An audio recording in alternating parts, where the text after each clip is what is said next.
জার্মানিতে ৩ বছরে নাগরিকত্ব পাওয়ার যে বিধান ছিল তা বাতিল করতে যাচ্ছে দেশটির নতুন সরকার। রাষ্ট্র পরিচালনার দায়িত্বে আসতে যাওয়া নতুন জোটের চুক্তিপত্রে এমনটাই ঘোষণা দেওয়া হয়েছে। তবে পাশাপাশি ৫ বছর পর নাগরিকত্ব পাওয়ার আইনও বহাল থাকছে।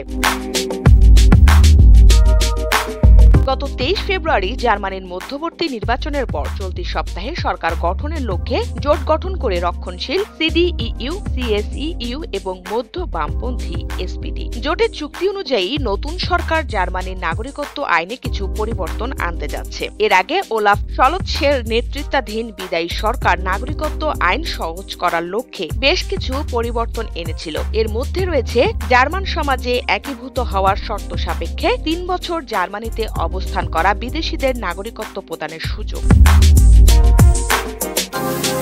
সিডিইইউ, সিএসইইউ এর নেতৃত্বাধীন নতুন জোট সরকার এই আইন পরিবর্তন আনতে যাচ্ছে। এর মধ্যে রয়েছে ৩ বছরের ওই বিধান বাতিল করা। তবে নির্বাচনের আগে আলোচনায় আসা অপরাধের সঙ্গে যুক্ত দ্বৈত নাগরিকদের জার্মান নাগরিকত্ব বাতিল করার বিষয়ে কোনো বিধান রাখছে না নতুন সরকার। পাশাপাশি ৫ বছর পর নাগরিকত্ব পাওয়ার আইনও বহাল থাকছে। ৩ বছরের এই নাগরিকত্ব পেতে বিদেশিদের C1 লেভেলের জার্মান ভাষায় দক্ষতা এবং জার্মান সমাজে একীভূত হওয়ার জোরালো প্রমাণ উপস্থাপন করার বিধান যুক্ত করা ছিল। সেই সময় থেকেই রক্ষণশীল সিডিইইউ, সিএসইইউ এর বিধানের সমালোচনা করে আসছিল। তাদের দাবি ৩ বছরে নাগরিকত্ব পাওয়ার মানে হলো খুব অল্প সময়ে জার্মানির নাগরিকত্ব পেয়ে যাওয়া।